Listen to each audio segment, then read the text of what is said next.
അല്ലാഹു അതിന് കഴിവുള്ളവനാണ്. എത്രയോ ചരിത്രങ്ങൾ അറിയാം. പടച്ചവനെ, ഒരു മനുഷ്യൻ മരണപ്പെടുമ്പോ ജീവിതത്തിൽ നന്മകൾ ചെയ്യാത്തവനാണ്. മരിക്കുന്നതിന് മുമ്പ് മക്കളോട് പറഞ്ഞു കൊടുക്കുകയാ, വാപ്പ മരിച്ചു കഴിഞ്ഞാൽ നിങ്ങൾ എൻ്റെ മയ്യത്ത് കരിക്കണം, എൻ്റെ മയ്യത്ത് നിങ്ങൾ കത്തിക്കണം. എന്നിട്ട് എന്ത് ചെയ്യണം? എൻ്റെ ഭസ്മം എൻ്റെ മയ്യത്ത് കരിച്ചതിന് ശേഷം ആ ഭസ്മം എടുത്തു കൊണ്ടുപോയി കുറച്ച് വെള്ളത്തിൽ നിങ്ങൾ കലക്കിക്കളയണം, വെള്ളത്തിൽ നിങ്ങൾ ഒഴുക്കിക്കളയണം, കുറെ നിങ്ങൾ കാറ്റിൽ ഇങ്ങനെ പറത്തിക്കളയണം. മക്കളോട് പറഞ്ഞു കൊടുക്കുകയാണ്. ഈ മനുഷ്യൻ നാളെ പരലോകത്ത് ചെല്ലുമ്പോ അല്ലാഹു ചോദിക്കുകയാണ്, എന്തിനാണ് നീ ഇങ്ങനെ ചെയ്തത്? എന്തിനാണ് നീ ഇങ്ങനെ ചെയ്തത്? നിന്റെ മയ്യത്ത് കത്തിക്കാൻ പറഞ്ഞു, കുറച്ച് പാറ്റിൽ പറത്തിക്കളയാൻ പറഞ്ഞു, കുറച്ച് വെള്ളത്തിൽ ഒഴുക്കിക്കളയാൻ പറഞ്ഞു. എന്തുകൊണ്ടാണ് നീ ഇങ്ങനെ ചെയ്തതെന്ന് ചോദിക്കുമ്പോ ജീവിതത്തിൽ നന്മ ചെയ്യാത്ത മനുഷ്യന് ആ മനുഷ്യൻ അല്ലാഹുവിനോട് പറയുന്നു, അല്ലാ, എനിക്ക് നിന്റെ മുന്നിൽ വന്ന് നിൽക്കാൻ പേടിയാ അല്ലാ, എനിക്ക് പരലോകത്തെ കുറിച്ചുള്ള പേടിയാണ്. നിന്റെ മുന്നിൽ വന്ന് നിൽക്കാൻ എൻ്റെ കയ്യിലൊന്നുമില്ല. അതുകൊണ്ട് കാറ്റിൽ പറത്തിക്കളഞ്ഞാൽ, വെള്ളത്തിൽ ഒഴുക്കിക്കളഞ്ഞാൽ ചിലപ്പറപ്പേ അതോടുകൂടി എല്ലാം തീർന്നു പോകുമല്ലോ എന്ന് കരുതിയിട്ടാണ് ഞാൻ ഇങ്ങനെ ചെയ്യാൻ പറഞ്ഞത്. എൻ്റെ പ്രിയപ്പെട്ടവരെ, ചരിത്രം പറയുകയാണ്, ആ മനുഷ്യന് അല്ലാഹുവിനെ പേടിച്ചതിന്റെ പേരിൽ നാളെ പരലോകത്ത് റബ്ബിന്റെ മുന്നിൽ പോയി നിൽക്കണമല്ലോ എന്ന് പേടിച്ചതിന്റെ പേരിൽ അല്ലാഹു ആ മനുഷ്യന് പുറത്തു കൊടുത്തെന്ന് നബി മുഹമ്മദ് മുസ്തഫ സല്ലല്ലാഹു അലൈഹി വസല്ലമ തങ്ങൾ പഠിപ്പിക്കുമ്പോ, എൻ്റെ പ്രിയപ്പെട്ടവരെ, കരിച്ചു കളഞ്ഞാൽ, വെള്ളത്തിൽ ഒഴുക്കി കളഞ്ഞാൽ, പടച്ചവനെ കബറിന്റെ അകത്ത് കിടന്ന് മണ്ണിനോടലിഞ്ഞു പോയാൽ, പടച്ചവനെ പതാ കടലിൽ എത്രയോ മയ്യത്തുകൾ വീഴുന്നുണ്ട്, മത്സ്യങ്ങൾ തിന്നുന്നുണ്ട്. എത്രയോ പേര്. ഞാൻ ലക്ഷദ്വീപിൽ പോയപ്പോ ഒരു സഹോദരന് വന്നിട്ട് പറഞ്ഞു, ഉസ്താദേ, ഒരാൾ കടലിൽ മീൻ പിടിക്കാൻ പോയതാ, ഇതുവരെ മയ്യത്തും കണ്ടിട്ടില്ല, ആളും വന്നിട്ടില്ല. അവരിങ്ങനെ ഒരാളിങ്ങനെ ബോട്ട് ഓടിച്ചുകൊണ്ടിരിക്കുന്നു, ഒരാളിങ്ങനെ ടാർപ്പ തലയിക്കൊണ്ടിരിക്കുക. പക്ഷെ ഈ ബോട്ട് ഓടിച്ചുകൊണ്ടിരുന്ന ആളെ കുറച്ച് കഴിഞ്ഞപ്പോൾ കാണാനില്ല. ഇടിയും മഴയായിരുന്നു. അപ്പം ടാർപ്പ തലയിൽ കൂടെ ഇട്ടു. കുറച്ച് കഴിഞ്ഞപ്പം ബോട്ട് ഇങ്ങനെ പോവാം. അപ്പോൾ ടാർപ്പ തലയിൽ നിന്ന് നോക്കിയപ്പോൾ ഓടിച്ചുകൊണ്ടിരുന്ന ആളെ കാണുന്നില്ല. ആ മയ്യത്ത് ഞാൻ പോകുന്ന കാലം വരെ എത്രയോ വർഷമായി കിട്ടിയിട്ടില്ല. മയ്യത്തും മരിച്ചോന്നറിയില്ലല്ലോ. എൻ്റെ പ്രിയപ്പെട്ട സഹോദരങ്ങൾ, എന്താ സംഭവിച്ചു? പലരും കടലിൽ പോകുന്നു, മീനുകളൊക്കെ മനുഷ്യന്റെ മാംസങ്ങൾ തിന്ന് പലതും തിന്നു പോകുന്നു. ഇങ്ങനെയുള്ളവർ ഈ നാളെ പരലോകത്ത് അല്ലാഹു കൊണ്ടുവരും. അല്ലാഹു നമുക്ക് ഈമാൻ നൽകുമാറാകട്ടെ. 2, നിന്റെ ദുആയ്ക്ക് ഉത്തരം വേണോ? നിന്റെ എന്തെങ്കിലും അത്യാവശ്യമായ കാര്യങ്ങൾ നീ അല്ലാഹുവിനോട് ദുആ ചെയ്യുമ്പോൾ വെറുതെ ചോദിച്ചാ പോരാ. 2 റക്അത്ത് നിസ്കരിക്ക്, അല്ലാഹുവിന്റെ മുന്നിൽ സുജൂദ് ചെയ്യ്. അല്ലാഹുവിന് ഏറ്റവും ഇഷ്ടപ്പെട്ട കാര്യം ഈ എഴുന്നേറ്റ് വന്നവന്റെ ഖബറിന്റെ അകത്ത് നിന്ന് എഴുന്നേറ്റ് വന്ന മനുഷ്യന്റെ നെറ്റിയിലും സുജൂദിന്റെ അടയാളമുണ്ടായിരുന്നു. അല്ലാഹു ഈമാൻ നൽകുമാറാകട്ടെ. അല്ലാഹു ഈമാൻ നൽകുമാറാകട്ടെ. അതുകൊണ്ട് എൻ്റെ പ്രിയപ്പെട്ട സഹോദരങ്ങളെ, ഈ ചരിത്രം പഠിപ്പിക്കുന്ന 2 ഗുണം അല്ലാഹു പാഠം ഉൾക്കൊള്ളാൻ ഭാഗ്യം തരുമാറാകട്ടെ. നബി സല്ലല്ലാഹു അലൈഹി വസല്ലമ തങ്ങൾ പറഞ്ഞ അടുത്ത ചരിത്രം എന്താ? അല്ലാഹുവിന്റെ പ്രവാചകൻ പറഞ്ഞ അടുത്ത ചരിത്രം എന്താ? എൻ്റെ പ്രിയപ്പെട്ട സഹോദരങ്ങളെ, മഹാനായ പ്രവാചകൻ സല്ലല്ലാഹു അലൈഹി വസല്ലമ തങ്ങൾ അവിടെന്ന് പറഞ്ഞു കൊടുക്കുന്ന അടുത്ത ചരിത്രം എന്തെന്നറിയുമോ? കപ്പലിൽ മദ്യം വിറ്റിരുന്ന ഒരാളുണ്ടായിരുന്നു. കപ്പലിന്റെ അകത്ത് കള്ള് കച്ചവടം നടത്തുന്ന ഒരു കള്ള് കച്ചവടക്കാരൻ. എൻ്റെ പ്രിയപ്പെട്ട സഹോദരങ്ങളെ, ആ മനുഷ്യനിങ്ങനെ മദ്യം വിൽക്കുകയാണ്. കള്ള് കച്ചവടം ചെയ്യുന്ന മനുഷ്യനായിരുന്നു. പക്ഷേ മദ്യത്തിന്റെ അകത്ത് വെള്ളം ചേർക്കുമായിരുന്നു. അല്ലാഹു നമുക്ക് ഈമാൻ നൽകുമാറാകട്ടെ. എന്ത് ഒരു പശു ഉണ്ട്, ആകെ കിട്ടുന്നത് ഒരു പാത്രം വെള്ളമാ, വല്ല പാല. അതിനകത്ത് മാക്സിമം വെള്ളം. വീട്ടിൽ കൊണ്ടുപോയി ചായ വെക്കുമ്പോ പിന്നെ വെള്ളം ഒഴിക്കണ്ട. അല്ലാഹു ഈമാൻ നൽകുമാറാകട്ടെ. ഇല്ലേ? ആരാ കബറുപാലി പഠിക്കുന്നവനോട് പശുവും പാലിനെ കുറിച്ച് പറഞ്ഞിട്ട് കാര്യമില്ലല്ലോ. എന്താന്നറിയില്ല. എന്തേ അബൂബക്കറെ, നിങ്ങൾ പാലിനകത്ത് ഇത്തിരി കട്ടി കുറവുണ്ടല്ലോ, കടയിലൊക്കെ ഉണ്ടാവണം വെള്ളം ആവശ്യത്തിന്. ഇതാണ് ചരിത്രം. മഹാനായ സയ്യിദുനാ ഉമർ ഇബ്നുൽ ഖത്താബ് റളിയല്ലാഹു തആല, മനോഹരമായ ചരിത്രമാണ്. ഉമർ ഇബ്നുൽ ഖത്താബ് റളിയല്ലാഹു തആല അൻഹു രാത്രി ഇങ്ങനെ സഞ്ചരിക്കുമ്പോൾ ഒരു ഉമ്മയും മകളും കൂടെ വലിയ ചർച്ച ചെയ്യാം. എന്ത് ചർച്ച? വെള്ളം കലക്കുന്നതിനെ കുറിച്ചുള്ള ചർച്ചയാ. ആര് കാണാനാ? വെള്ളം കലക്കുന്ന വിഷയത്തെക്കുറിച്ച് ചർച്ച ചെയ്തപ്പോൾ ഉമർ ഖത്താബ് റളിയല്ലാഹു തആല അൻഹു വീടിൻ്റെ ഭാഗത്ത് നോക്കുമ്പോൾ ഉമ്മയും മകളും കൂടെ വലിയ വഴക്ക്. അപ്പം ഉമ്മ പറയുക, ചേർത്തോ, കുഴപ്പമൊന്നുമില്ല, ഉമർ ഇതൊന്നും അറിയത്തൊന്നുമില്ലല്ലോ. ആ സമയത്ത് ആ കുട്ടി പറയുന്നുണ്ട്, ഉമർ അറിഞ്ഞില്ലെങ്കിലും അള്ളാഹ് അറിയുന്നുണ്ടല്ലോ ഉമ്മ. പടച്ച റബ്ബിൻ്റെ കണ്ണ് വെട്ടിക്കാൻ പറ്റൂലല്ലോ. ഉമർ ഇബ്നുൽ ഖത്താബ് റളിയല്ലാഹു തആല അൻഹു വീടിൻ്റെ അടയാളം നോക്കി വെച്ചു. പോയി പിറ്റേ ദിവസം രാവിലെ ആ വീട്ടുകാരെ വിളിച്ചിട്ട് ചോദിച്ചു, മകളെ കെട്ടിച്ചു കൊടുക്കുന്നുണ്ടോ? ആർക്കാ? എൻ്റെ മോന് മഹാനായ സയ്യിദിന ഉമർ ഇബ്നുൽ ഖത്താബ്. ചോദിച്ചേ, രാജ്യത്തിന്റെ ഭരണാധികാരി രാത്രി വെള്ളം കലക്കുന്നതിനെ കുറിച്ച് ഉമ്മ മോളോട് പറഞ്ഞപ്പോൾ പറയാം, ഉമർ അറിയുന്നില്ലെങ്കിൽ അള്ളാഹ് അറിയുന്നുണ്ട് ഉമ്മ. യൂട്യൂബിലൊക്കെ കയറി ഒരു വീഡിയോ നോക്കിയാൽ കാണാം, ഒരു കാട്ടറബിയായൊരു മനുഷ്യൻ, ആടിനെ മിക്കുന്നൊരു മനുഷ്യൻ്റെ ഒരു വീഡിയോ യൂട്യൂബിൽ കിടക്കുന്നുണ്ട്. ഒരു വണ്ടിയിൽ സഞ്ചരിക്കുന്ന കുറേ ആൾക്കാർ അദ്ദേഹം ഇങ്ങനെ ആടുമായിട്ട് പോകുന്ന സമയം നിർത്തിയിട്ട് ചോദിച്ചു, ഒരെണ്ണത്തിന് തരുവോ? ഉമർതങ്ങളുടെ ചരിത്രം വേറെ പറയുന്നുണ്ട്. അപ്പൊ ഇങ്ങനെ ചോദിക്ക, ഒരു ആടിനെ തരുവോ? ഉമർ, ഞാൻ തരൂല്ല. നല്ല പൈസ തരാം. ആരറിയാൻ? നിന്റെ യജമാനൻ അറിയത്തില്ലല്ലോ. ഒരെണ്ണം പോയാൽ പട്ടി പിടിച്ചെന്ന് പറഞ്ഞാൽ, നിന്റെ ചെന്നായ പിടിച്ചെന്ന് പറഞ്ഞാൽ നിന്റെ മുതലാളി അറിയില്ലല്ലോ. ഓൻ പറഞ്ഞ മറുപടി, അള്ളാഹ് അറിയുമല്ലോ എന്നാ. അള്ളാഹ് ഈമാൻ തരുമാറാകട്ടെ. നമുക്ക് വെള്ളം കലക്കുന്നവൻ എന്തോ അറിയാനാ, അല്ലേ എൻ്റെ പ്രിയപ്പെട്ട സഹോദരങ്ങളെ? അപ്പോൾ ഓൻ കള്ള് കച്ചവടക്കാരനാട്ടാ. അന്നത്തെ കാലഘട്ടത്തിൽ കള്ള് കച്ചവടം, അന്ന് കള്ളുണ്ടായിരുന്നു, ഇന്നല്ലേ ഹറാമാക്കിയത്. അള്ളാഹു ഈമാൻ നൽകുമാറാകട്ടെ. അപ്പം മനുഷ്യൻ ഇങ്ങനെ മദ്യത്തിൽ വെള്ളം ചേർത്തിരുന്നു വിറ്റിരുന്നത്, കച്ചവടം നടത്തിയിരുന്നത്. അദ്ദേഹത്തിൻ്റെ കൂടെ ഒരു കുരങ്ങനുമുണ്ടായിരുന്നു. കേൾക്കുമ്പോൾ നിങ്ങൾ വിചാരിക്കും ബാലരമയിലെ കഥയാണ്. ഞാൻ ആ കിതാബിൻ്റെ പേര് ഞാൻ പറഞ്ഞു തരും. അള്ളാഹു ഈമാൻ നൽകുമാറാകട്ടെ. ആ കള്ള് കച്ചവടക്കാരൻ കപ്പലിൽ വെള്ളം ചേർത്തുകൊണ്ട് കപ്പലിനകത്ത് കള്ള് കൊടുക്കും. അപ്പൊ ഒരു കുരങ്ങനുണ്ടായിരുന്നു അദ്ദേഹത്തിന്. എൻ്റെ പ്രിയപ്പെട്ട സഹോദരങ്ങളെ, അവസാനം ഇങ്ങനെ പൈസക്ക് ഒരുപാടായി, കച്ചവടം നടത്തി വെള്ളം അപ്പം ലാഭമല്ലേ, ആദ്യം മാത്രമേ കൈവിറയ്ക്കൂ, പിന്നെ കുഴപ്പമൊന്നുമില്ല. അങ്ങനെ ഇപ്പൊ ഇങ്ങനെ വെള്ളം കൂട്ടി നല്ല കാശൊക്കെ ആയപ്പോ ഈ കുരങ്ങൻ എന്ത് ചെയ്ത്, ഇദ്ദേഹത്തിന്റെ പണക്കിഴിയെടുത്ത് കപ്പലിന്റെ പായ കെട്ടുന്ന വടിയുടെ മുകളിൽ കയറി. കപ്പൽ കാണാൻ ഇങ്ങനെ അന്നത്തെ കപ്പൽ ഇങ്ങനെ പാ കെട്ടുന്നൊരു ഏറ്റവും മുകളിൽ കയറിയിട്ട് ഈ പണക്കിഴിയുമായിട്ട് കുരങ്ങൻ മുകളിൽ കയറിയിരിക്കാം. എന്നിട്ട് എങ്ങനെ അതിന്റെ മുകളിൽ കയറിയിരിക്കും? ഇയാൾ ആവണ പണിയൊക്കെ നോക്കുമ്പോൾ ഈ കുരങ്ങന്റെ പരിപാടി എന്താ? ഒരു ദിനാർ എടുത്തിട്ട് വെള്ളത്തിലിടും, ഒന്ന് താഴെ ഇട്ട് കൊടുക്കും. അതിന്റെ മുകളിൽ കയറി ഇരുന്നിട്ട് ഒരു ദിനാർ എടുത്ത് വെള്ളത്തിൽ കളയും, ഒരെണ്ണം താഴെ ഇട്ട് കൊടുക്കും. എൻ്റെ പ്രിയപ്പെട്ട സഹോദരങ്ങളെ, റസൂലുള്ളാഹി സ്വല്ലല്ലാഹി അലൈഹി വസല്ലമ തങ്ങൾ പറയുകയാ, അങ്ങനെ പകുതി കടലിലും കളഞ്ഞു, പകുതി കപ്പലിനകത്ത് വിട്ടു. അള്ളാഹു നമുക്ക് ഈമാൻ നൽകി നിഗ്രഹിക്കുമാറാകട്ടെ. അദ്ദേഹത്തിന് പകുതി കിട്ടി, പകുതി പോയി. ഈ ഹദീസ് എൻ്റെ പ്രിയപ്പെട്ട സഹോദരങ്ങളെ, മുസ്നദ് അഹ്മദ് സിൽസിലത്തുൽ സഹീഹുൽ അൽബാനി എന്ന് പറയുന്ന കിതാബിൽ മഹാനവറുകൾ വിവരിച്ചു തരുന്നുണ്ട്. അള്ളാഹു നമുക്ക് ഈമാൻ നൽകുമാറാകട്ടെ. നമുക്ക് പഠിക്കാം, എന്താണ് ഇതേക്കുള്ള നമുക്ക് മനസ്സിലാക്കാൻ പറ്റുക. ഈ കുരങ്ങന്റെയും ഈ കള്ളു കച്ചവടക്കാരന്റെയും ചരിത്രത്തിലൂടെ നമുക്ക് പഠിക്കാൻ കിട്ടുന്ന എന്താ? എൻ്റെ പ്രിയപ്പെട്ട സഹോദരങ്ങളെ, ഈ കച്ചവടത്തിന്റെ കാലത്ത് മദ്യം നിഷിദ്ധമായിരുന്നില്ല, പിന്നീടുള്ള കാലഘട്ടങ്ങളിലാണ്. അപ്പൊ അന്നത്തെ കാലഘട്ടത്തിൽ കള്ളു കച്ചവടം ഉണ്ടല്ലോ എന്ന് പറഞ്ഞുകൊണ്ട് ഇന്ന് ജായിസല്ല. ചോദിക്കാറുണ്ടല്ലോ പലരും, ഞാൻ കള്ളു കുടിക്കാറില്ല, പക്ഷെ കള്ളുടിക്കണ ബീവറേജിലെ ജോലി ഇല്ലേ, അവന്റെ അവസ്ഥ ആലോചിച്ചു. അള്ളാഹുവിന് പുറത്തു കൊടുക്കുമാറാകട്ടെ. അപ്പൊ നമ്മൾ മനസ്സിലാക്കേണ്ട ഒന്നാമത്തെ കാര്യം, എൻ്റെ പ്രിയപ്പെട്ടവരെ, ജനങ്ങളെ പാഠം പഠിപ്പിക്കാൻ അള്ളാഹു സുബ്ഹാനഹു വ തആല ചിലർക്കൊക്കെ ചില ഉപദേശങ്ങൾ കൊടുക്കും. മനുഷ്യനെ കൊണ്ട് പറഞ്ഞാൽ കൊടുക്കേക്കോ? കയ്യും കാലം പിടിച്ചുകൊണ്ട് വാപ്പായും ഉമ്മായി നാട്ടുകാരൊക്കെ എത്ര ഉപദേശിച്ചാലും ചിലര് നന്നാകില്ല.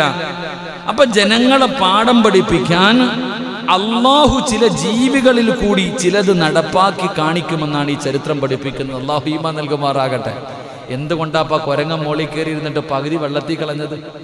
മനസ്സിലാക്കണം, ചില കാര്യങ്ങൾ എത്രയോ മഹത്തുക്കളുടെ ചരിത്രങ്ങൾ പഠിപ്പിക്കുന്നുണ്ട്. മൃഗങ്ങൾ സംസാരിക്കുമോ എന്ന് ചിന്തിക്കുന്നവരുണ്ട്. മഹാനായ നബി മുഹമ്മദ് മുസ്തഫ സല്ലല്ലാഹു അലൈഹി വസല്ലമ തങ്ങൾക്കൊരു കഴുതയുണ്ടായിരുന്നു. മുത്തുനബിക്ക് ആരെയെങ്കിലും വിളിക്കണമെന്ന് തോന്നിയ ആ കഴുതയോട് പറയും, ആ കഴുത വീടിന്റെ മുന്നിൽ പോയി നിൽക്കും. അപ്പൊ വീട്ടുകാർക്ക് അറിയാം നബി വിളിക്കുന്നെന്ന്, ഇനി വരും. എത്രയോ മൃഗങ്ങൾ പ്രവാചകൻ സല്ലല്ലാഹു അലൈഹി വസല്ലമ തങ്ങളോട് സംസാരിച്ച ചരിത്രമറിയാം. നിങ്ങൾ എന്തിനാ എൻ്റെ പ്രിയപ്പെട്ട സഹോദരങ്ങളെ, എത്രയോ ചരിത്രങ്ങൾ, ബല്ലാഗ് ഇബ്നു ബാവൂറയുടെയൊക്കെ ചരിത്രം നിങ്ങൾ എടുത്തു നോക്ക്. അദ്ദേഹത്തോട് പറയുമായിരുന്നു, അദ്ദേഹത്തിൻ്റെ കഴുത പറഞ്ഞു, എടാ നീ അള്ളാനോടെ കളിക്കണേ, നീ അള്ളാഹുവിനോടാ. മൂസാ നബി അലൈഹിസ്സലാമിന് എതിരായിട്ട് പരിശുദ്ധമായ ഖുർആൻ പറഞ്ഞ ചരിത്രമാണ്. പട്ടിയെപ്പോലെ ചത്തുപോയൊരു മനുഷ്യന്റെ ചരിത്രം ഖുർആൻ പറയുക. ആ ബല്ലാഹുവിന് ബാഹൂറ എന്ന് പറയുന്ന മനുഷ്യൻ, അള്ളാഹുവിന്റെ അസ്മാഉൽ ഹുസ്ന അറിയുന്ന മനുഷ്യൻ, അർശ് നോക്കിയിട്ട്, ആകാശത്തിരിക്കുന്ന റബ്ബിന്റെ അർശ് നോക്കിയിട്ട് കിതാബെടുത്ത മഹാന. ആ മനുഷ്യൻ ദുആ ചെയ്താൽ ആ സമയത്ത് അള്ളാഹു സ്വീകരിക്കും. ആ മനുഷ്യൻ മൂസാ നബി അലൈഹിസ്സലാമിന് എതിരായിട്ട് ദുആ ചെയ്തപ്പോ കൂടെ ഉണ്ടായിരുന്ന കഴുത വരെ വിളിച്ചിട്ട് പറഞ്ഞു, നീ ഒരു പ്രവാചകനെതിരെയാ ദുആ ചെയ്യണേ. ആ കഴുത പോലും പറഞ്ഞു എന്ന് ചരിത്രം പഠിപ്പിക്കുന്നു. അള്ളാഹു നമുക്ക് ഈമാൻ നൽകുമാറാകട്ടെ. അള്ളാഹു നമുക്ക് ഈമാൻ നൽകുമാറാകട്ടെ. അസ്ഹാബുൽ കഹ്ഫിന്റെ കഥ പറയുമ്പോൾ അവരുടെ കൂടെ പോയിരുന്ന നായി സംസാരിച്ച ചരിത്രം ഉണ്ടല്ലോ. ഇന്ന് വെള്ളിയാഴ്ച ആയിരുന്നല്ലോ. അള്ളാഹു കഹ്ഫോദിയർക്ക് അള്ളാഹു കാവൽ നൽകി അനുഗ്രഹിക്കുമാറാകട്ടെ. അപ്പം നാം പഠിക്കുന്നത് അള്ളാഹു സുബ്ഹാനഹു വ തആല ചില കാര്യങ്ങൾ മൃഗങ്ങളിലൂടെ അള്ളാഹു നമ്മളെ പാഠം പഠിപ്പിക്കും. കണ്ടു പഠിക്കെന്ന് പറഞ്ഞു. അതാണല്ലോ ആദ്യമായിട്ട് ഒരു മനുഷ്യൻ മരിച്ചു കഴിഞ്ഞാൽ മയ്യത്ത് കബറടക്കണമെന്ന് പഠിപ്പിച്ചതാരാ? വെടികൊണ്ടതുപോലെ ആരാ പഠിപ്പിച്ചേ? മയ്യത്ത് കബറടക്കണമെന്ന് പഠിപ്പിച്ച ആരാ? കാക്ക. ഏത് കാക്ക? കാക്ക അബൂബക്കർ അല്ലേ? കാക്കയല്ലേ പഠിപ്പിച്ചേ? ആദം നബി അലൈഹിസ്സലാമിന്റെ മകൻ ഒരു മകനെ കൊന്നപ്പോ ഇതെന്ത് ചെയ്യണമെന്ന് അറിയില്ലല്ലോ. അപ്പോഴിങ്ങനെ ഇരിക്കുമ്പോഴല്ലേ ചത്തുപോയൊരു കാക്കയെ മറ്റൊരു കാക്ക കബറടക്കുന്നത് കണ്ടത്. അതുകൊണ്ടല്ലേ പഠിച്ചത്. അള്ളാഹു ഈമാൻ നൽകുമാറാകട്ടെ. അതാണ് പല സംഭവങ്ങളും അള്ളാഹു മൃഗങ്ങളിലൂടെ കാണിച്ചു തരും. നമ്മളെ പഠിക്കാൻ, നമ്മളെ പഠിപ്പിക്കാൻ, അള്ളാഹു നമ്മളെ പഠിപ്പിക്കാൻ. നമ്മൾക്ക് എത്ര ബുദ്ധിമുട്ട്. ഇന്ന് ഞാനിന്ന് പത്രത്തിൽ വാർത്തയിൽ കണ്ടു, തിമിംഗലത്തിന്റെ തിരുവനന്തപുരത്ത് ഇപ്പൊ കടലിൽ കൂടെ വലിയ തിമിംഗലം പോകുന്നതിന്റെ ശബ്ദരേഖകളും മറ്റുള്ള കാര്യങ്ങളൊക്കെ കണ്ടുപിടിച്ചത്. വലിയ മീൻ, എന്താ ഇത്രയും നീളമുള്ള മീനുകളൊക്കെ അല്ലേ? എന്തേ പഠിക്കാത്ത മനുഷ്യൻ? അള്ളാഹു നമുക്ക് ഈമാൻ നൽകി അനുഗ്രഹിക്കുമാറാകട്ടെ. എൻ്റെ പ്രിയപ്പെട്ട സഹോദരങ്ങളെ, ഈ ചരിത്രം പഠിപ്പിക്കുന്ന രണ്ടാമത്തെ പാഠം ചതിയും വഞ്ചനയും കാണിക്കാൻ പാടില്ല എന്നാണ്. ചതിയും വഞ്ചനയും കാണിക്കരുത്. എടാ കള്ളു കൊടുക്കണോ? നീ കള്ളിനകത്ത് എന്തിനാ വെള്ളം ചേർത്തെ? പാല് കച്ചവടം നടത്തുന്നവൻ അള്ളാഹു നിനക്ക് ബർക്കത്ത് ചെയ്യുമല്ലോ. അല്ലല്ലേ പാല് കച്ചവടം നല്ല കച്ചവടം, അള്ളാഹു ബർക്കത്ത് ചെയ്യുമാറാകട്ടെ. അല്ലേ? പാല് കച്ചവടം നല്ലല്ലേ? എത്രയോ പേര് നമുക്കറിയണത് പാല് കച്ചവടം നടത്തി നല്ല നിലയിലായവരുണ്ട്. പാൽപാത്രത്തിനകത്ത് എന്തോ ഒരു ജീവി ഇട്ട് കഴിഞ്ഞാൽ പാലിന് നല്ല കട്ടി കിട്ടും. എന്താ? ഞങ്ങളുടെ നാട്ടിൽ പണ്ടൊരാൾ പാലുമായിട്ട് വരും. ഈ ബൈക്ക് MIT-യുടെ പുറകിൽ മറ്റൊരു തുറക്കണ പാത്രം ഉണ്ടല്ലോ. ആ പാലുമായിട്ട് വരുമ്പോൾ അദ്ദേഹത്തിൻ്റെ പാലിന് ഭയങ്കര കട്ടിയാണ്. പലനാൾ കള്ളൻ ഒരു നാൾ പിടിക്കപ്പെടുന്ന. ഒരു ദിവസം ഇങ്ങനെ വണ്ടിയിൽ വരുമ്പോൾ വണ്ടി മറിഞ്ഞു, അങ്ങനെ പാല് മൊത്തം റോഡിൽ വീണു. അപ്പോൾ നോക്കുമ്പോഴാ മണ്ണിര. അത് പറയാൻ പാടില്ല, ഇനി വേറെ ആരെങ്കിലും ഈ പണി തുടങ്ങിയാലും അതുകൊണ്ടാ. പലനാൾ കള്ളൻ. അതായത് ചതിയും വഞ്ചനയും എന്തിനാ ഇപ്പോൾ കാണിക്കുക? ഇതെല്ലാം കാണിക്കുന്നു. അല്ലാഹു അഅലം. ഹോട്ടലിൽ നിന്ന് ഫുഡ് മേടിച്ചടിക്കുമ്പോൾ എന്തൊക്കെയാണെന്ന് വല്ല അറിയാവോ? മന്തി ബിരിയാണിക്കകത്തുള്ളത് എന്താപ്പാ? ആലോചിക്കുക. നമ്മൾ ഓരോ മനുഷ്യനും നല്ല കവല ചെയ്യുന്നവരുണ്ട്, പൊടിയും മറ്റുള്ളതും കലർത്താത്തവരുണ്ട്. പക്ഷെ പലരെന്ത് ചെയ്യാ?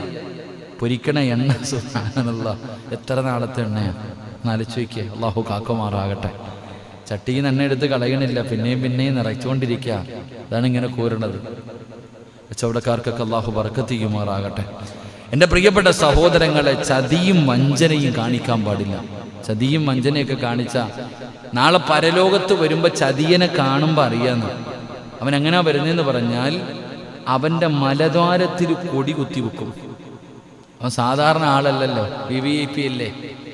ചതിയും വഞ്ചനയും കാണിച്ചവൻ നാളെ പരലോകത്ത് വരുമ്പോൾ നടക്കാൻ പറ്റൂല, ഇങ്ങനെ എഴയ്യ. കാരണം അവൻ്റെ മലദ്വാരത്തിൽ വലിയ കൊടി ഇങ്ങനെ കുത്തിവെച്ചിട്ടുണ്ടാകും. അപ്പൊ സഹാബത്ത് ചോദിച്ചു, ആരാ നബിയെ? ചതിയന്മാരാണെന്ന് നബിയനാ റസൂലുള്ളാഹി. അപ്പൊ ചതിച്ചതിനനുസരിച്ച് കൊടിയുടെ നീളം കൂടുന്ന. അള്ളാഹു കാക്കുമാറാകട്ടെ. ചതിച്ചതിനനുസരിച്ച് കൊടിയുടെ നീളം കൂടും. എവറസ്റ്റ് പോലും തോറ്റുപോകും നമ്മുടെയൊക്കെ കൊടിയുടെ മുന്നിൽ. അള്ളാഹു കാക്കട്ടെ. നമ്മുടെ കൊടിക്ക് ഇത്തിരി നീളം കൂടുതലായിരിക്കും. കാരണം എന്തേ? അത് നമ്മുടെ അവസ്ഥ. ചതിയും വഞ്ചനയും അള്ളാഹു കാക്കട്ടെ.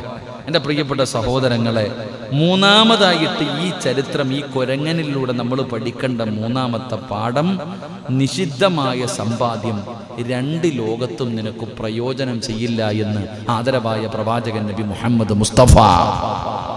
ഹറാമായ വഴിയിലൂടെ സമ്പാദിക്കുന്ന സമ്പാദ്യം അത് ഒരിക്കലും ഈ ദുനിയാവിലും നിനക്കതുകൊണ്ട് ഉപകാരമില്ല, ആഖിറത്തിലും ഉപകാരമില്ല.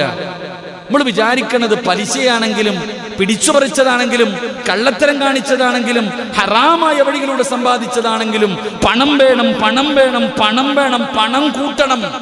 ഈ ഒരു ആഗ്രഹത്തോടുകൂടി എല്ലാവരും വാരിക്കൂട്ടാറുള്ള പരിശ്രമങ്ങൾ നടത്തുമ്പോ ഹറാമായ വഴിയിലൂടെ, നിഷിദ്ധമായ വഴിയിലൂടെ സമ്പാദിക്കുന്നവര് മഹാനായ ആദരവായ പ്രവാചകൻ നബി മുഹമ്മദ് മുസ്തഫ സ്വല്ലല്ലാഹു അലൈഹി വസല്ലമ തങ്ങൾ പറയുകയാണ്, മുത്തുനബി അവിടെന്ന് പറഞ്ഞു, രണ്ട് വിഭാഗം, രണ്ട് പാപങ്ങൾ ആരുടെ വീട്ടിൽ ചെയ്യുന്നുണ്ടോ, ഏത് വീടിന്റെ അകത്താണോ, ഏത് വീടിന്റെ അകത്താണോ രണ്ട് കാര്യങ്ങൾ ചെയ്യുന്നത്, ആ വീട്ടുകാരുടെ ആയുസ് കുറയുമെന്ന് ആദരവായ പ്രവാചകൻ നബി മുഹമ്മദ് മുസ്തഫ സല്ലല്ലാഹു അലൈഹി വസല്ലമ തങ്ങൾ പറയുകയാണ്. പെട്ടെന്ന് പെട്ടെന്ന് പടച്ചവന്, പെട്ടെന്ന് പെട്ടെന്ന് ചിലർ മരിച്ചു പോകുമല്ലോ. നിന്ന നിപ്പിന് വീണ് ക്യാൻസറില്ല, ട്യൂമറില്ല, മാരക രോഗമില്ല, ഒന്നുമില്ല, പെട്ടെന്ന് വീണ് മരിച്ചു പോകുന്നല്ലോ. ആയുസ് കുറഞ്ഞു പോയല്ലോ, ചെറുപ്പത്തിലെ മരിച്ചു പോയല്ലോ. എന്റെ പ്രിയപ്പെട്ട സഹോദരങ്ങളെ, റസൂലുള്ളാഹി പറയുന്ന സ്വഹാബാ, ഏതെങ്കിലും വീട്ടിൽ രണ്ട് പാപം ചെയ്താ, പാപം ചെയ്യുന്നവരുണ്ടോ, ആ വീട്ടുകാരന്റെ ആയുസ് കുറയുമെന്ന് ആദരവായ പ്രവാചകൻ നബി മുഹമ്മദ് മുസ്തഫ തങ്ങൾ പറഞ്ഞു. രണ്ട് തെറ്റുകൾ ഏത് വീട്ടിനകത്താണോ നടക്കുന്നത്, വീട്ടുകാരന്റെ ആയുസ് കുറയും. അള്ളാഹു കാക്കുമാറാകട്ടെ. നെഞ്ചത്ത് കൈവച്ചിട്ട് പറ, അള്ളാഹ് കാക്കുമാറാകട്ടെ. വീട്ടുകാരന്റെ ആയുസ് കുറഞ്ഞു പോകും, അള്ളാഹു കാക്കുമാറാകട്ടെ. എന്താ തെറ്റ്? ഏതാ ഈ രണ്ട് പാപം? ഏതാ? ഒന്ന്, ഹറാമായ പണം ഏത് മനുഷ്യന്റെ വീട്ടിലുണ്ടോ ഓന്റെ കാര്യം തീരുമാനമായി, അള്ളാഹു കാക്കുമാറാകട്ടെ. എന്തേ പേടിയാവണ? പേടിയാവണ? രാമ്യം പറ, അള്ളാഹു കാക്കുമാറാകട്ടെ. ഏത് പണം? ഏത് പണം? എവനെ കൊന്നിട്ടാണെങ്കിലും എനിക്ക് പണം മതി, അല്ലേ? ഹറാമായ പണം, പലിശ പണം, പറ്റിച്ചുണ്ടാക്കിയത്, പിടിച്ചുപറിച്ചത്, അല്ലേ? കള്ളത്തരങ്ങളിലൂടെ സമ്പാദിച്ചത് എല്ലാം പോകും, അവന് ഉപകാരപ്പെടില്ല. അള്ളാഹു കാക്കുമാറാകട്ടെ. എത്ര പേരുടെ കഥ നമുക്കറിയാം. പെട്ടെന്ന് പണക്കാരാകും, പെട്ടെന്ന് അങ്ങോട്ട് വരും, അറബി എത്തീങ്കാനയിലാക്കും, അൽഹംദുലില്ലാ, അടങ്കലോടെ കൊണ്ടുവരും, പക്ഷേ അടങ്കലോടെ പോകും.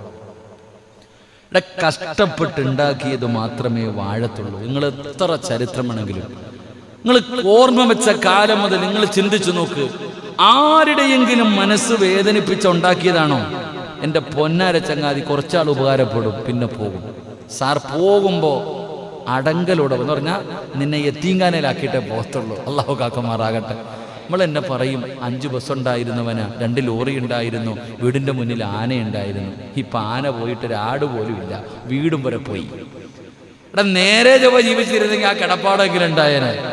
കാണുമ്പോൾ പെട്ടെന്ന് ഇങ്ങോട്ട് പണക്കാരനാകും, നിധി കിട്ടിയതുപോലെ പെട്ടെന്ന് ഇങ്ങോട്ട് ആകും, ആളുന്നെത്തി അണയും. അള്ളാഹു കാക്കുമാറാകട്ടെ. പെട്ടെന്ന് ആളും പെട്ടെന്ന് അണയും. ഇതുപോലെ തന്നെ അത് നമ്മൾ ശ്രദ്ധിച്ചോണം.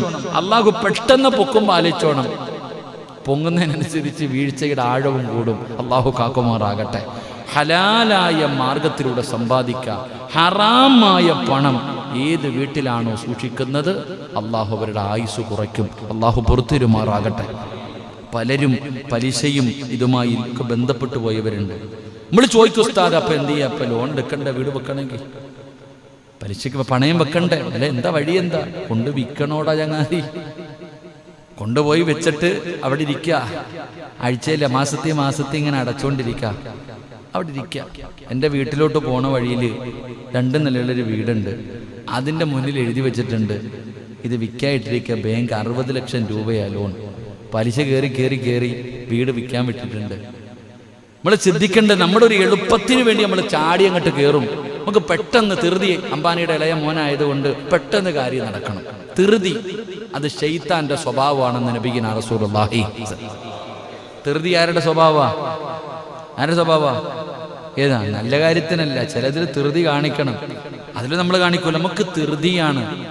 പലിശക്കെടുത്തിട്ടാണെങ്കിലും പണയം വെച്ചിട്ടാണെങ്കിലും അല്ലെങ്കിൽ വേറെ ഒന്നും എന്ത് ചിന്തിച്ചു നോക്കിക്കേ. മരിച്ചുപോയ എന്ത് ചെയ്യും മനുഷ്യ? എടുത്ത് നമ്മുടെ സഹോദരങ്ങനെ ഫോൺ വിളിച്ചിട്ട് ഉസ്താദേ ഉപ്പ മരണപ്പെട്ടു പോയി, നമ്മുടെ ഇവിടെ അദ്ദേഹം ഹോസ്പിറ്റലിൽ കിടക്കാം, ഇവിടെ നമ്മുടെ പള്ളിക്ക് വേണ്ടി പൈസ എന്നവരാ. അദ്ദേഹം ഹോസ്പിറ്റലിൽ കിടക്കുമ്പോഴും ഗൾഫിലായിരുന്നു. അദ്ദേഹത്തിന്റെ ആകെ ഒരു വിഷമം എന്തെന്നറിയോ? അദ്ദേഹത്തിന് ഒരു പണയമോ ലോണം കണ്ടുണ്ടായിരുന്നു നാട്ടിൽ. അദ്ദേഹത്തിന് ഭയങ്കര വിഷമമായിരുന്നു. പടച്ചോനെ എനിക്കിങ്ങനെ ഉണ്ടല്ലോ, എന്ത് അദ്ദേഹത്തിന്റെ മരുമകൻ പെട്ടെന്ന് കുറച്ച് പൈസ എവിടെ നിൽക്കോ മറിച്ചു പെട്ടെന്ന് കൊണ്ടുപോയി അദ്ദേഹത്തെ ആ പലിശയിൽ നിന്ന് രക്ഷപ്പെടുത്തി. അതിനുശേഷമാണ് അദ്ദേഹം മരണപ്പെട്ടു പോയത്. അദ്ദേഹത്തിന്റെ ഭാര്യയാണെന്ന് തോന്നുന്നു ഫോൺ വിളിച്ചിട്ട് നമ്മുടെ ഈ പള്ളിക്ക് വേണ്ടി സദക്ക നൽകിയിട്ട് ദുആ ചെയ്യാൻ പറഞ്ഞു. അള്ളാഹു അദ്ദേഹത്തിന് സ്വർഗം കൊടുത്ത് അനുഗ്രഹിക്കുമാറാകട്ടെ. നമ്മളൊന്ന് ചിന്തിക്കും, നമ്മളിത് ഓളത്തിലങ്ങോട്ട് എടുക്കും, പക്ഷെ നമ്മൾ കബറി കിടക്കാൻ പറ്റുമോ? നമുക്ക് എന്തൊക്കെ പറഞ്ഞാലും അപ്പൊ സിറാജ് ഉസ്താദെ കയറി കിടക്കാൻ ഒരു വീടില്ല, ഞാൻ എന്ത് ചെയ്യും? ഇവിടെ പഞ്ചായത്തിൽ നിന്ന് കിട്ടൂല ഒരിക്കലും മെമ്പർ. ഇതിപ്പോ ഏറ്റവും വലിയത് പറഞ്ഞാൽ ഒരു മസല ചോദിച്ചു ഒരാൾ എൻ്റെ അടുത്ത്. ഒരാൾ എന്നോട് ചോദിച്ചു, ഉസ്താദെ നമ്മുടെ പള്ളിയിലെ ഖതീബ്, അതിന് എൻ്റെ അടുത്ത് ചോദിച്ചു, ഉസ്താദെ നമ്മുടെ പള്ളിയിലെ ഈ ലോണിട്ട് വണ്ടി എടുത്ത ഒരു മനുഷ്യൻ, ലോണ് ആദ്യം കൊടുക്കാനുള്ള ചോദ്യം ചോദിച്ചേ, എൻ്റെ പള്ളിയിലെ ഖതീബ് വണ്ടി ലോണിട്ടാ എടുത്തിരിക്കണേ, ലോണ് പലിശയല്ലേ, ഓന്റെ പുറകിൽ നിന്ന് നിസ്കരിക്കാവുന്ന ഞാൻ വെടി കൊണ്ടതുപോലെ ഇരിക്കുക, എന്താ പറയാ? ഞാൻ എന്താ മറുപടി പറയാ? അദ്ദേഹം കട്ടയ്ക്ക് നിൽക്കുക എന്നോട് ചോദിച്ചുകൊണ്ടിരിക്കണം നിങ്ങളുടെ പള്ളിയിൽ. അപ്പം ഞാൻ പറഞ്ഞു, എൻ്റെ പൊന്നാര ബീവേ, ഇപ്പം ഇവിടുത്തെ നിയമങ്ങളൊക്കെ നിങ്ങൾക്ക് അറിയാമല്ലോ. ഈ പൈസ എല്ലാം കൂടെ കൊണ്ട് ഒറ്റയടിക്ക് കൊടുത്തിട്ട് വണ്ടി എടുക്കാൻ നിന്ന് കഴിഞ്ഞാൽ ഉള്ളവനും കൊടുക്കാൻ പറ്റൂല, പിടി വീഴില്ലേ? അയാളേക്കാ മോഡിയെ പേടിയുണ്ട്, അള്ളാനെ പേടിയില്ലേ? ഒരൊറ്റ ചോദ്യം, നിനക്ക് അള്ളാനെ പേടിയില്ല, മോഡി എന്ത്? എടാ നീ എന്തിനാ കള്ളത്തരം കാണിക്കുന്ന? ടാക്സ് കൊറാ. 25 ലക്ഷം രൂപയുടെ വണ്ടി എടുക്കണം, നീ എന്തിനാ 25 ലക്ഷം നീ കൊണ്ട് കൊടു? ഇല്ല ഉസ്താദേ, ഒറ്റയടിക്ക് ഇന്ത്യൻ ടാക്സ് പിടിക്കും. അള്ള പിടിക്കുന്നതിനെ കുറിച്ച് നിനക്ക് പേടിയില്ല, എന്തിനാ കള്ളത്തരം കാണിക്കണം? കൊടുക്കണം. എന്തുകൊണ്ട്? അപ്പൊ ഞാനിങ്ങനെ ന്യായീകരിക്കാൻ നോക്കാം, എന്തെങ്കിലും പറയണ്ടേ? ഈ മനുഷ്യനെ വിടണില്ല. അദ്ദേഹം പിന്നെയും അപ്പം ഞാൻ പറഞ്ഞു, ചില പാവപ്പെട്ടവരല്ലേ, ചെറിയ വണ്ടിയൊക്കെ 3-4 ലക്ഷം. ഉസ്താദെ പൈസ ഇല്ലാത്തവൻ എന്തിനാ 25 ലക്ഷത്തിന്റെ വണ്ടി എടുക്കണ? ചെറുതെടുത്താ പോരെ? അടുത്ത ചോദ്യം, ഉസ്താദ് എടുത്തിരിക്കണ വണ്ടി ഏതോ കൂടിയ വണ്ടിയാ. അവസാനം ഇദ്ദേഹം എന്നെ വിടുന്നില്ല. അവസാനം ഉസ്താദ് മസല പറഞ്ഞാൽ മതി, ഉരുളണ്ടെന്ന് പറഞ്ഞു. എന്ത് ചെയ്യാൻ? ഞാൻ മസല പറഞ്ഞു കൊടുത്തു. അള്ളാഹു ഈമാൻ നൽകുമാറാകട്ടെ. നമ്മൾ ചിന്തിക്കേണ്ടത്, ഞാൻ സിറാജ് ഉസ്താദ് ഇപ്പൊ ഒരു വണ്ടി എടുക്കണം, ലോണിട്ട് എടുക്കാൻ പറ്റുമോ? നിങ്ങൾ പറ, നിങ്ങൾക്ക് പേടിയുണ്ടോ? സിറാജ് ഉസ്താദ് വഴുതു പറയാൻ വരുന്ന വണ്ടി ലോണിന്റെ വണ്ടി വരും. ഉസ്താദ് പ്രസംഗിക്കാൻ വന്ന് സ്റ്റേജിൽ കയറി എന്നിട്ട് ഹറാമാണ്, ഹറാമാണ്, പലിശയാണ്, ഉപയോഗിക്കരുത്, എഴുതുന്നവനും കൂട്ടുനിൽക്കുന്നവനും സർവരും നരകത്തിലാണ് ഉസ്താദ് പറഞ്ഞ് ദുആ ചെയ്തു പോയി. ഉസ്താദ് വന്ന വണ്ടി ഏതാ? ഉസ്താദ് വന്ന വണ്ടി ഏതാ? ലോൺ എടുത്ത് അല്ലാഹു കാക്കുമാറാകട്ടെ. എനിക്കൊരു ലോൺ ഉണ്ടായിരുന്നു, ഞാൻ ആദ്യം ഒരു വണ്ടി എടുത്തപ്പോൾ ലോൺ ഉണ്ടായിരുന്നു. അള്ളാഹുവേ, അന്നത്തോടു കൂടി ഞാൻ കൊണ്ട് ഇതായിരിക്കണ സുൽവി, അപ്പോഴേ കൊണ്ട് ഒരാളെ ചോദിച്ചോ ചോദ്യം, മനസ്സ് ചിന്തിക്കാൻ തുടങ്ങി. ശരിയല്ലേ അള്ളാ, കൊണ്ടുപോയി. ഞാൻ മനസ്സിലാക്കി 6 ലക്ഷം രൂപ എങ്ങാണ്ട് ലോൺ ഉണ്ടായിരുന്നു. സുബ്ഹാനല്ലാ, അവിടെ ചെന്നപ്പോഴത്തേക്ക് കിട്ടാനുള്ള പലിശ മൊത്തവൻ ആദ്യം എടുത്തിരിക്കുക. ഇനി ആകെ 25,000 രൂപയും കൂടെ ഉള്ളൂ. അവസാനം അടച്ചു തീർത്തു, കടം പേടിച്ചിട്ടാണെങ്കിലും. കാരണം നമ്മൾ ചിന്തിക്ക്, അള്ളാഹു നമുക്ക് ഈമാൻ നൽകുമാറാകട്ടെ. നമ്മൾ അപ്പം ലോൺ എടുക്കണ്ട. ഞാൻ പറഞ്ഞത് പൈസ ഉണ്ടെങ്കിൽ എന്ത് ചെയ്യുക? പൈസ ഉണ്ടെങ്കിൽ ടാക്സ് കൊടുക്ക്. 1000 രൂപ 1 ലക്ഷത്തിനില്ലേ? എന്തുവാണ് നിങ്ങൾ പിടിച്ചിരിക്കണേ? 1 ലക്ഷത്തിന് 1000 രൂപ അല്ലേ മെമ്പറെ? 1 ലക്ഷത്തിന് എന്താ മെമ്പറെ? 1 ലക്ഷത്തിന് 1000 രൂപ. 25 ലക്ഷം രൂപയുടെ വണ്ടി എടുക്കുന്നതിന് 25,000 രൂപ കൊടുക്കണം. ടാക്സ് കൊടുത്തിട്ടിട്. ഇവനെ പേടിക്കല്ലേ, അള്ളാഹുവിനെ പേടിക്ക്. അള്ളാഹു കാക്കുമാറാകട്ടെ, അള്ളാഹു കാക്കുമാറാകട്ടെ. ലൈവിൽ വല്ല കമന്റും വരുന്നോ നോക്കിക്കോ, എന്നെ വെച്ചേക്കത്തില്ലാതാ. ഉള്ളത് പറഞ്ഞാൽ അതാ വിഷയം. അള്ളാഹു നമ്മളെ കാത്തിരക്ഷിക്കുമാറാകട്ടെ. എൻ്റെ പ്രിയപ്പെട്ട, അപ്പം നിങ്ങൾ ചോദിക്കും, നമുക്ക് എന്ത് നിയമങ്ങൾ? നമുക്കിങ്ങനെ ദീൻ കാലം മാറുന്നതിനനുസരിച്ച് നിയമങ്ങൾ മാറ്റാൻ പറ്റും. നമുക്കിങ്ങനെ വേണമെങ്കിൽ പറയാം. പിന്നെ പല അതിൻ്റെതായ നിയമങ്ങൾ പറയുന്നുണ്ട്. എന്താണെന്ന് വെച്ചാൽ പഠിക്കുക, അങ്ങനെ ആവശ്യമുള്ളവർ. നമുക്കത് ആവശ്യമില്ലല്ലോ. അള്ളാഹു ഈമാൻ നൽകി അനുഗ്രഹിക്കുമാറാകട്ടെ. അപ്പം ഞാൻ പറഞ്ഞത്, ഹറാമായ സമ്പാദ്യം ഏത് വീട്ടിലുണ്ടോ കൊണ്ട് കളഞ്ഞേരെ. പുനഃ കിട്ടും. ഒരാൾക്ക് 1 കോടി രൂപ ലോട്ടറി അടിച്ച്, ഓണമൊക്കെ വരുന്നുണ്ട് അല്ലേ, ഓണബമ്പർ എത്ര? 1 കോടി രൂപ ലോട്ടറി എടുത്ത് അടിച്ചെന്ന് സങ്കല്പിക്കുക. എന്താ ചെയ്യുക ഈ പൈസ? 1 കോടി രൂപ ലോട്ടറി അടിച്ചു, എന്തു ചെയ്യും? പാവത്തങ്ങ് കൊടുക്കാൻ പറ്റുമോ? എൻ്റെ കയ്യിൽ ഒരു 10 ലക്ഷം രൂപ പലിശ പൈസ ഉണ്ടെങ്കിൽ ഞാൻ എന്ത് ചെയ്യണം? കൊണ്ടുപോയിട്ട് പള്ളി കൊടുക്കാൻ പറ്റുമോ? പാവം കൊടുക്കാൻ പറ്റുമോ? വല്ലവനെ കൂടെ തീറ്റിച്ചിട്ട് അതും കൂടെ അനുഭവിക്കണ്ടേ? അതാ പറഞ്ഞത്, പണം കയ്യിൽ വന്നു കഴിഞ്ഞാൽ നിയമങ്ങളൊക്കെ മാറും. ഇപ്പോൾ 1 കോടി രൂപ എനിക്ക് അടിച്ചു കഴിഞ്ഞെന്ന് സങ്കല്പിക്കുക, ഉടനെ എന്തു പറയും? പൈസ കിട്ടിയില്ല, ഇനി എന്ത് ചെയ്യാം? കളയാൻ പറ്റുമോ? എന്താനുസരണേ ഓടയെ കൊണ്ട് കത്തിച്ച് കളയാൻ പറ്റുമോ? അത് എന്തെങ്കിലുമൊക്കെ ചെയ്യുക. അപ്പം നിയമം മാറിക്കഴിഞ്ഞു, അപ്പം നിയമം മാറി. അള്ളാഹു കാക്കുമാറാകട്ടെ, അള്ളാഹു കാക്കുമാറാകട്ടെ. ഞാൻ പറഞ്ഞത്, ഹറാമായ സമ്പാദ്യം ഏത് വീട്ടിലുണ്ടോ സൂക്ഷിക്കുക സഹോദര, വെറുതെ നേരത്തെ പോകണ്ട. അള്ളാഹു കാക്കുമാറാകട്ടെ.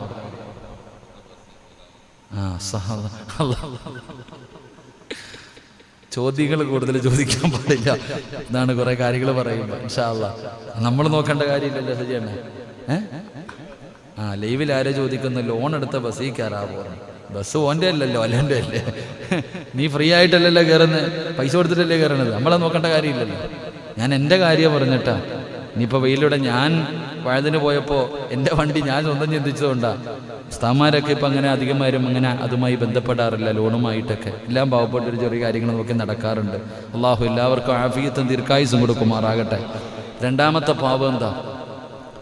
ആയുസ് കുറച്ച് കളയുന്ന രണ്ടാമത്തെ പാപം വ്യഭിചാരമുള്ള മനുഷ്യൻ. ഏത് വീടിനകത്താണോ വ്യഭിചാരം നടക്കുന്നത് ഓൻ്റെ കാര്യത്തിലും തീരുമാനമാകും. അള്ളാഹു കാക്കുമാറാകട്ടെ, അള്ളാഹു കാക്കുമാറാകട്ടെ. നമ്മൾ വിചാരിക്കും എന്താ ആമീൻ പറയാനൊരു മടി, എന്താ? അള്ളാഹു കാക്കുമാറാകട്ടെ. ഞാൻ വ്യഭിചരിക്കാനൊന്നും പോകുന്നില്ല, പിന്നെ എന്തിനാ ഞാൻ പേടിക്കണേ? അതായിരിക്കില്ലേ, ഞാൻ വ്യഭിചരിക്കാൻ പോകുന്നില്ലല്ലോ, പിന്നെന്തിനാ ഞാൻ ആമീൻ പറയുന്നത്? ആണിൻ്റെയും പെണ്ണിൻ്റെയും ഗുഹ്യഭാഗങ്ങൾ മാത്രം ചേരുന്നില്ല എന്നേ ഉള്ളൂ. കണ്ണുകൊണ്ട് ഒരുപാട് വ്യഭിചരിക്കണില്ലേ, ചെവി കൊണ്ട് വ്യഭിചരിക്കണില്ലേ, നാവ് കൊണ്ട് വ്യഭിചരിക്കണില്ലേ? അള്ളാഹു പുറത്തിരുമാറാകട്ടെ, അള്ളാഹു പുറത്തിരുമാറാകട്ടെ. എൻ്റെ പ്രിയപ്പെട്ട സഹോദരങ്ങളെ, അപ്പൊ ഈ ചരിത്രം, ഈ കള്ള് കച്ചവടക്കാരൻ്റെയും ഈ കൊരങ്ങൻ്റെയും കഥ നമുക്ക് പഠിപ്പിച്ചു തരുന്ന 3 ഗുണപാഠങ്ങൾ. 1, ജനങ്ങളെ പാഠം പഠിപ്പിക്കാൻ അള്ളാഹു ചിലപ്പം മൃഗങ്ങളിലൂടെ അള്ളാഹുവിനെ തീരുമാനിക്കും. 2, ചതിയും വഞ്ചനയും കാണിക്കാൻ പാടില്ല. 3, നിഷിദ്ധമായ സമ്പാദ്യം നിന്റെ 2 ലോകവും നശിപ്പിക്കും. അള്ളാഹു കാക്കുമാറാകട്ടെ, അള്ളാഹു കാക്കുമാറാകട്ടെ. 3, മഹാനായ സയ്യിദുനാ അബൂ ഹുറൈറ റളിയല്ലാഹു തആല അൻഹു പറയുകയാണ്, ഖാല സല്ലല്ലാഹു അലൈഹി വസല്ലം സ്വലാത്ത സുബ്ഹി സുമ്മ അഖ്ബല അലന്നാസ് ഫഖാല ബൈന റജുലുൻ യസൂഖു ബഖറതൻ ഇദ് റഖിബഹാ ഫളറബഹാ فقالت إن لم نخلق لهذا إنما خلقنا للحرث فقال الناس سبحان الله بقرة تكلم فقال فإني أؤمن بهذا أنا وأبو بكر وعمر. മഹാനായ അബൂ ഹുറൈറ റളിയല്ലാഹു തആല അൻഹു നിവേദനം ചെയ്യുകയാണ്, ഒരു ദിവസം അല്ലാഹുവിന്റെ പ്രവാചകൻ സല്ലല്ലാഹു അലൈഹി വസല്ലമ തങ്ങൾ സുബഹി നമസ്കാരം കഴിഞ്ഞിട്ട് അല്ലാഹുവിന്റെ പ്രവാചകൻ സ്വഹാബത്തിന്റെ മുന്നിലേക്ക് തിരിഞ്ഞിരിക്കുകയാ. അല്ലാഹുവിന്റെ പ്രവാചകൻ സല്ലല്ലാഹു അലൈഹി വസല്ലമ തങ്ങൾ സുബഹി നമസ്കാരം കഴിഞ്ഞു തന്റെ സ്വഹാബത്തിന്റെ തിരിഞ്ഞിരുന്നിട്ട് പ്രവാചകൻ അവിടുന്ന് സ്വഹാബികളോട് പറയുകയാണ്, മുമ്പൊരു കാലത്ത് ഒരാള് പശുവിനെ തെളിച്ചുകൊണ്ട് നടന്നു പോകുകയാണ്. അല്ലാഹുവിന്റെ പ്രവാചകൻ സല്ലല്ലാഹു അലൈഹി വസല്ലമ തങ്ങൾ പറയുന്നു, ഒരു മനുഷ്യന് പശുവുമായിട്ട് ഇങ്ങനെ പോകുകയാണ്. അങ്ങനെ പൊക്കൊണ്ടിരിക്കുമ്പോ ആ മനുഷ്യന് പശുവിന്റെ മുകളിലേക്ക് കയറുകയാ. മഹാനായ നബി സല്ലല്ലാഹു അലൈഹി വസല്ലമ തങ്ങൾ പറയുന്നു, ഒരു മനുഷ്യന് പശുവായിട്ട് ഇങ്ങനെ നടന്നു പോകാം. അങ്ങനെ പോകുമ്പോ ഈ മനുഷ്യൻ പെട്ടെന്ന് പശുവിന്റെ മുകളിൽ കയറി. ചിലര് പോത്തിന്റെ മുകളിലൊക്കെ കയറുന്ന പോലെ പോത്തിനെ വെള്ളത്തിൽ കൊണ്ടിട്ടിട്ട് പോത്തിന്റെ മുകളിൽ കയറിയിരിക്കണ കാണാം. അപ്പൊ ഈ മനുഷ്യൻ ഇങ്ങനെ പശുവിന്റെ മുകളിലേക്ക് കയറി.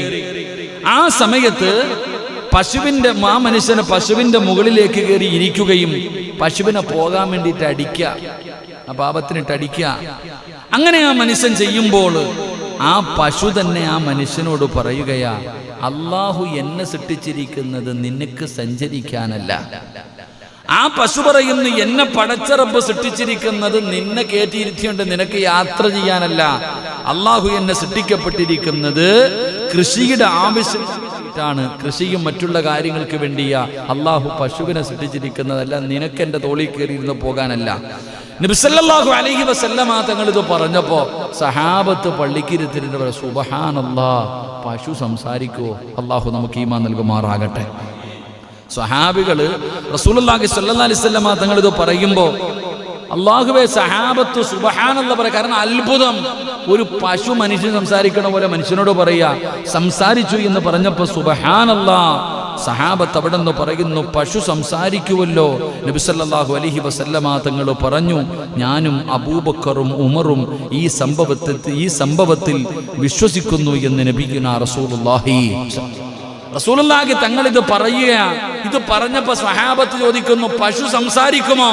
നബി സല്ലല്ലാഹു അലൈഹി വസല്ലമ തങ്ങൾ പറഞ്ഞു, ഞാനും അബൂബക്കറും ഉമറും ഇതിൽ വിശ്വസിച്ചിരിക്കുന്നു. ഇത് പറയുമ്പോ ആ സദസ്സിൽ അബൂബക്കർ തങ്ങളും ഇല്ല, ഉമർ തങ്ങളും ഇല്ല. അള്ളാഹു നമുക്ക് ഈമാൻ നൽകുമാറാകട്ടെ. അള്ളാഹു നമുക്ക് ഈമാൻ നൽകുമാറാകട്ടെ. രണ്ടുപേരുമില്ല, എന്നിട്ടും പ്രവാചകൻ പറഞ്ഞു അവർ രണ്ടുപേരും വിശ്വസിച്ചു. എന്റെ പ്രിയപ്പെട്ടവരെ, മറ്റൊരു ചരിത്രം പറയുന്നു, മറ്റൊരാൾ തൻ്റെ ആടുകളുമായി നടക്കുകയാണ്. അദ്ദേഹം തന്റെ നാടുകളുമായി നടക്കുമ്പോ ഒരു ചെന്നായ വന്നു അതിലൊന്നിനെ പിടിച്ചുകൊണ്ടുപോയി. അപ്പൊ ആ മനുഷ്യനാ, നമ്മുടെ ആ ചരിത്രം പറഞ്ഞിട്ടുണ്ട്, അദ്ദേഹം ആ പിടിച്ചുകൊണ്ടുപോകുന്ന ആടിനെ പിടിച്ചുകൊണ്ടുപോകുന്ന ചെന്നായിയുടെ പുറകെ ഓടുക, കല്ലുപറക്കി എറിയുന്നുണ്ട്, എങ്ങനെയെങ്കിലും ആടിനെ രക്ഷപ്പെടുത്താൻ. ആ മനുഷ്യൻ ഇങ്ങനെ ഓടുമ്പോ അവസാനം ആ പട്ടി വായിൽ നിന്ന് ചെന്നായി തിരിച്ചു നിന്നിട്ട് ചോദിക്ക, അല്ലാഹ് എനിക്ക് തന്ന റിസ്ക് തട്ടിപ്പറിക്കാൻ വേണ്ടി നീ നടക്കുവാണോടാ, പോ. അപ്പോഴും സ്വഹാബികൾ പറഞ്ഞു, സുബ്ഹാനല്ലാഹ്, ഒരു നായി സംസാരിക്കോ? അപ്പോഴും നബി പറഞ്ഞു, ഞാനും അബൂബക്കറും ഉമറും ഇതിൽ വിശ്വസിച്ചിരിക്കുന്നു എന്ന് നബിയുനാ റസൂലുള്ളാഹി. ഇമാം ബുഖാരി തങ്ങൾ റിപ്പോർട്ട് ചെയ്ത ഹദീസാണ്. ഇമാം ബുഖാരിയിൽ കാണാൻ ഈ ഹദീസ് വെറുതെ പറഞ്ഞതല്ല. അള്ളാഹ് ഈമാൻ തരുമാറാകട്ടെ. അള്ളാഹു ഈമാൻ തരുമാറാകട്ടെ. എന്താണ് ഈ ചരിത്രം നമുക്ക് പഠിപ്പിക്കണം? നമുക്ക് ബോറടിക്കണണ്ട? എനിക്ക് ബോറടിക്കുന്നുണ്ട്, കുഴപ്പമില്ല, എങ്കിലും നമുക്ക് പഠിക്കാം. നിങ്ങൾ ചോദിച്ചിട്ടല്ലേ കഥ പറയണത്, 2 ആഴ്ചയായി, ഇന്നെങ്കിലും ഇത് പറഞ്ഞു തീർക്കണം. ഇനി ആരും ചോദിക്കരുത്. ഇതാ ഞാൻ പറയാത്ത, കുറേ നാൾ നിങ്ങൾക്കിത് കേൾക്കാൻ വേണ്ടി കൊതിയായിരുന്നു. കുഴപ്പമില്ല, അള്ളാഹു ഈമാൻ നൽകുമാറാകട്ടെ. എന്തുകൊണ്ടേ കഥ കേട്ടിട്ട് അണ്ണ എന്നെ ഇടയ്ക്കിടയ്ക്ക് നോക്കണം പഠിച്ചവന്. എൻ്റെ പ്രിയപ്പെട്ട സഹോദരങ്ങളെ, ഒന്ന് നമുക്ക് കിട്ടുന്ന ഗുണപാഠം, നബി സല്ലല്ലാഹു അലൈഹി വസല്ലമ തങ്ങൾ പറഞ്ഞു തരുന്ന എല്ലാ കാര്യങ്ങളും വിമർശനങ്ങളോ നിഷേധങ്ങളോ ഇല്ലാതെ വിശ്വസിക്കുക. അതാണൊരു യഥാർത്ഥ വിശ്വാസിയുടെ കാര്യം. അള്ളാഹുവിൻ്റെ പ്രവാചകൻ സല്ലല്ലാഹു അലൈഹി വസല്ലമ തങ്ങൾ ഒരു കാര്യം പറഞ്ഞു കഴിഞ്ഞാൽ അവിടെ വിമർശനവുമില്ല, നിഷേധവുമില്ല. എന്ത് ചെയ്യണം? ഒരു വിശ്വാസിയെ സംബന്ധിച്ചിടത്തോളം അവൻ വിശ്വസിക്കണം. അബൂബക്കർ തങ്ങളും ഉമർ തങ്ങളും സദസ്സിലില്ല, എന്നിട്ടും പ്രവാചകൻ പറഞ്ഞു അവരും വിശ്വസിച്ചു എന്ന് നബിയുനാ റസൂലുള്ളാഹി. എൻ്റെ പ്രിയപ്പെട്ട, അത് എത്ര അത്ഭുതകരമായ കാര്യമാണെങ്കിലും ഉൾക്കൊള്ളാൻ, നിന്റെ ബുദ്ധി കൊണ്ട് ഉൾക്കൊള്ളാൻ പറ്റാത്ത, എന്തിന് ചിന്തിക്ക്, ഇസ്റാഉം മിഅ്റാജും മക്കയിൽ നിന്ന് ഫലസ്തീനിൽ വരെ എത്ര ദൂരം ഉണ്ടെന്നറിയും. അല്ലാഹു അല്ല, നമുക്കറിയില്ല. അപ്പൊ നബി സല്ലല്ലാഹു അലൈഹി വസല്ലമ തങ്ങള് രാവിലെ പറയാ, ഞാൻ മക്കയിൽ നിന്ന് ബൈത്തുൽ മുഖദ്ദസിൽ പോയി, അവിടെ നിന്ന് 7 ആകാശവും കടന്ന് അള്ളാഹുടെ അടുക്ക പോയി സ്വർഗവും നരകമൊക്കെ കണ്ടിട്ട് ഞാൻ വന്നതാ. കണ്ണീ കൂടെ പൊന്നീച്ച ഉറക്കണ പോലെ ഇരിക്കുക എല്ലാവരും. ആരാ വിശ്വസിക്കുക? നടക്കാത്ത കാര്യം. എങ്ങനെ പോയാലും എത്തൂല. ഞാൻ പറയുന്നു, ഇന്ന് രാത്രി വഴുത് പറഞ്ഞ് ഇവിടെ നിന്ന് പിരിയുന്നു, 11 മണിക്ക് ഞാൻ പിരിഞ്ഞു. ഞാൻ പറയാ, നാളെ സുബഹീര ഇവിടെ നിന്നിട്ട് ഞാൻ കാസർഗോഡ് വരെ പോയിട്ട് വന്നേന്ന് പറഞ്ഞാൽ ഉസ്താനെ റിലേ പോയി നിങ്ങൾ പറയും അല്ലേ, ഫ്ലൈറ്റിൽ പോകാൻ പറ്റൂ? ഇവിടെ നിന്ന് ഞാൻ കാസർഗോഡ് വരെ പോയിട്ട് 5 മണിക്കൂർ കൊണ്ട് പോയി തിരിച്ചു വരാൻ പറ്റുമോ? എങ്ങനെ പോയാലും പറ്റത്തില്ലല്ലോ. അപ്പൊ ഇങ്ങനെ ഒരു കാര്യം റസൂലുള്ളാഹി തങ്ങൾ ഇത് പറയുമ്പോൾ നമുക്ക് ഉൾക്കൊള്ളാൻ പറ്റണില്ല. പക്ഷേ നബി പറഞ്ഞാൽ നീ നിഷേധിക്കരുത്, അത്ഭുതമായി കാണരുത്, വിശ്വസിക്കണം. മഹാനായി നബി മുഹമ്മദ് മുസ്തഫ. ആ പശു സംസാരിച്ചെന്ന് പറഞ്ഞാൽ സംസാരിച്ചു, ആ നായി സംസാരിച്ചെന്ന് പറഞ്ഞാൽ സംസാരിച്ചു. നബിയാണോ പറയുന്നത്? വിശ്വസിക്കണം. അള്ളാഹു നമുക്ക് ഈമാൻ നൽകുമാറാകട്ടെ. അതാണ് പ്രവാചകൻ. അല്ലാതെ അവിടെ ഉണ്ടോ ഇവിടെ ഉണ്ടോ, ആ കിതാബിലുണ്ടോ ഈ കിതാബിലുണ്ടോ, ഖുർആനിലുണ്ടോ ഹദീസിലുണ്ടോ, 5 വക്കത്ത് നിസ്കാരം ഇല്ല എന്ന് പറഞ്ഞൊരു മനുഷ്യൻ്റെ വാർത്ത എന്ന് കണ്ട് നിങ്ങൾ ആലോചിക്കുക, അവിടെ ഉണ്ടോ ഇവിടെ ഉണ്ടോ ചോദിക്കാൻ നിൽക്കരുത്. അതുണ്ടോ ഇതുണ്ടോ ചോദ്യങ്ങൾ എന്തിനാ? ചോദ്യങ്ങൾ ചോദിക്ക നല്ലതല്ല. അള്ളാഹു കാക്കുമാറാകട്ടെ. ആവശ്യമുള്ളത് ചോദിക്കണം. എപ്പോൾ നോക്കിയാലും തർക്കം, എന്തു പറഞ്ഞാലും തർക്കം, എവിടെയും കാണും ചിലത്. എന്ത് പറഞ്ഞാലും കാണാം ഉടക്കാൻ. എന്നാൽ നല്ല കാര്യം പറയുമ്പോൾ ഓൻ്റെ നാവ് വർക്കത്തില്ല. ആവശ്യമില്ലാത്ത ഏത് വിഷയത്തിനും തർക്കം ഒരു വീട്ടിലുണ്ടാകാൻ പാടില്ല. ഏത് വീട്ടിലാണോ തർക്കമുള്ളത് അവിടെ നിന്ന് ബർക്കത്ത് നഷ്ടപ്പെടുമെന്ന് നബി മുഹമ്മദ് മുസ്തഫ സല്ലല്ലാഹു അലൈഹി വസല്ലമ തങ്ങൾ പറഞ്ഞു, എപ്പോൾ നോക്കിയാലും തർക്കം. വാപ്പായും ഉമ്മായും കൂടപ്പുറത്ത് കണ്ടതിനും പിടിച്ചതിനും മുഴുവനും തർക്കം. ഒരു വീട്ടിൽ തന്നെ കോൺഗ്രസ്സുകാരൻ കാണും, കമ്മ്യൂണിസ്റ്റുകാരൻ കാണും, പടച്ചവനെ ലീഗുകാരൻ കാണും. അടിയോടടിയാ ഇങ്ങോട്ടും തർക്കം. ഒരു വീടിനകത്ത് തർക്കമുണ്ടായി കഴിഞ്ഞാൽ നിങ്ങൾ നോക്കിക്കോ, ആ വീട്ടിൽ ബർക്കത്തുണ്ടാകില്ല. ഈ കൂടപ്പിറപ്പുകൾ തമ്മിൽ അടിയും ബഹളമായിട്ട് കഴിയും. ഒരു വീടിനകത്ത് തന്നെ പിണങ്ങി കഴിയും. ഒരിക്കലും ആ വീട്ടിൽ ബർക്കത്തുണ്ടാകില്ല. അള്ളാഹു ഈമാൻ നൽകുമാറാകട്ടെ. കൂടപ്പുറപ്പുകളൊക്കെ പെണ്ണുങ്ങൾ വെളിയിൽ നിന്ന് വന്നതാ. ഞങ്ങളുടെ വീട്ടിൽ എപ്പോഴും പറയും, ഭാര്യമാര് വെളിയിൽ നിന്ന് വന്നതാ. അവർ പലതും പറയും, പക്ഷെ നമ്മൾ കൂടപ്പുറപ്പ. അള്ളാഹു ബന്ധം നിലനിർത്തി തരുമാറാകട്ടെ. അവർ പലതും പറയും. ഈ ചെവിയെ കേൾക്കണം, ഈ ചെവിയെ കളഞ്ഞേക്കണം. പെണ്ണുമ്പുള്ള തന്നെ പറയണം, ഇതിനോടൊന്നും പറഞ്ഞിട്ട് യാതൊരു കാര്യമില്ലെന്ന്. അവർക്ക് തന്നെ മനസ്സിലാകണം പറഞ്ഞിട്ടൊരു കാര്യമില്ലാന്ന്. എൻ്റെ പ്രിയപ്പെട്ടവരെ, കൂടപ്പുറപ്പുകൾ സ്വന്തം പരസ്പരം സ്നേഹത്തോടു കൂടി ജീവിക്കണം. അള്ളാഹു ഭാഗ്യം നൽകുമാറാകട്ടെ. അള്ളാഹു നിങ്ങളുടെ മരണപ്പെട്ടു പോയ മാതാപിതാക്കൾ അള്ളാഹുരുടെ കബറിടം വിശാലമാക്കി കൊടുക്കുമാറാകട്ടെ. ഉമ്മയ്ക്ക് അള്ളാഹു ആഫിയത്തും ദീർഘായുസും കൊടുക്കുമാറാകട്ടെ.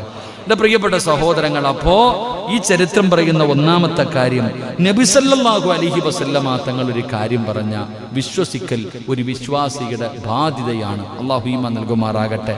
2, അബൂബക്കർ റളിയല്ലാഹു തആല അൻഹു, ഉമർ റളിയല്ലാഹു തആല അൻഹു, ഇവർ രണ്ടുപേരും അവിടെ ഇല്ല. രണ്ടുപേരും സദസ്സിലില്ല. എന്നിട്ടും പ്രവാചകൻ പറഞ്ഞു, അവർ വിശ്വസിച്ചു. അവരുടെ ഗുണമെന്താ? അവരങ്ങനെ. മുത്തുനബി പറഞ്ഞാൽ പിന്നെ വേറെ ചർച്ചയില്ല.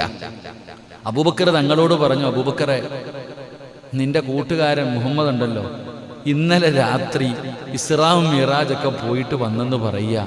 നീ എന്തു പറയണു? ഞാൻ വിശ്വസിച്ചിരിക്കുന്നു. അങ്ങനെ പറഞ്ഞു നബി മുഹമ്മദ്. അങ്ങനെ പറഞ്ഞിട്ടുണ്ടോ? ഞാൻ വിശ്വസിച്ചിരിക്കുന്നു. മഹാനായ സയ്യിദുനാ അബൂബക്കർ സിദ്ദീഖ് റളിയല്ലാഹു. അതാ മുത്തുനബി പറഞ്ഞു കഴിഞ്ഞാൽ അവർ രണ്ടുപേരും വിശ്വസിക്കും. അതുകൊണ്ടാണ് എന്ത് പറഞ്ഞത്?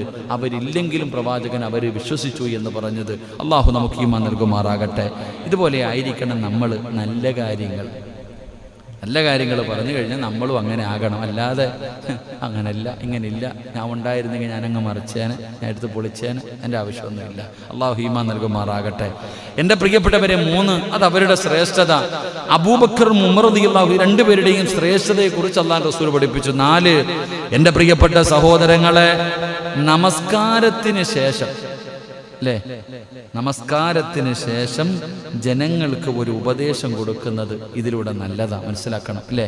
അതാണ് നിസ്കാരം കഴിഞ്ഞു കഴിഞ്ഞാൽ ഈ മുത്തല്ലിങ്ങളൊക്കെ വരാറുണ്ട്. ചില മുത്തലിംകുട്ടികളൊക്കെ വന്നിട്ട് നിസ്കാരം കഴിഞ്ഞിട്ട് റമദാൻ മാസത്തിലൊക്കെ 2 മിനിറ്റ് നസീഹത്ത്.